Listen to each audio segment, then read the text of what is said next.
Hello, Tom. I'm just replying to you about your bit on astrology. Many years ago, I was into reading my daily horoscope in newspapers. Now, what I did notice was that most of the comments made were so general that something was bound to happen and come out, as it were, right, according to what they'd said. But as time went on, and I was seeking for the meaning of life, I found fulfillment of it elsewhere. And I have to say that I agree with everybody that the scientific evidence for the effectiveness of astrology is totally nil. But I think there's a more serious side to it, and that is control and manipulation. It's a bit stupid when you're going to work and yet you can't really start work until you've read that horoscope and what it says.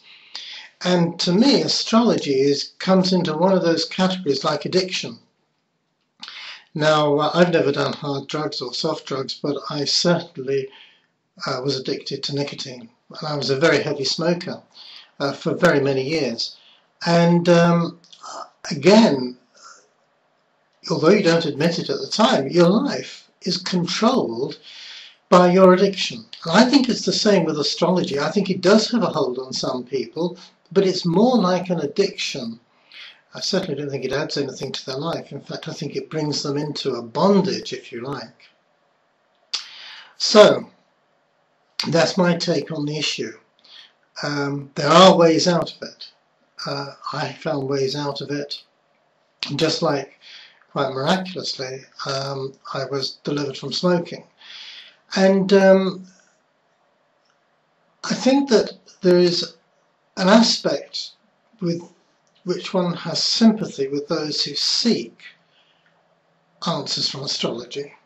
And that is that at least they're not such dull fellows that they're sitting around letting the world pass them by. They do have a yearning inside them that wants to get a handle on life in a more concrete way than perhaps they've experienced before.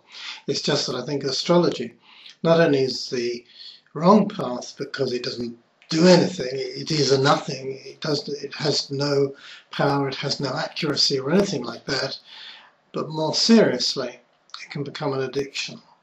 And just like gambling, just like drug taking, and just like alcohol abuse, can take over and control that person's way of living. And to anybody who's looking at this and says, what I've said is just arrant nonsense, then if you're reading a daily horoscope or taking a weekly forecast, as it were, from your astrologer, I challenge you. You try and go without it and see where it gets you. You'll find that you'll force back to it because astrology, like other addictions, needs to be broken. That's my take on it. So just continue looking at your star, Tom, safe in the knowledge that the worst it can do is fall on top of you. Cheerio.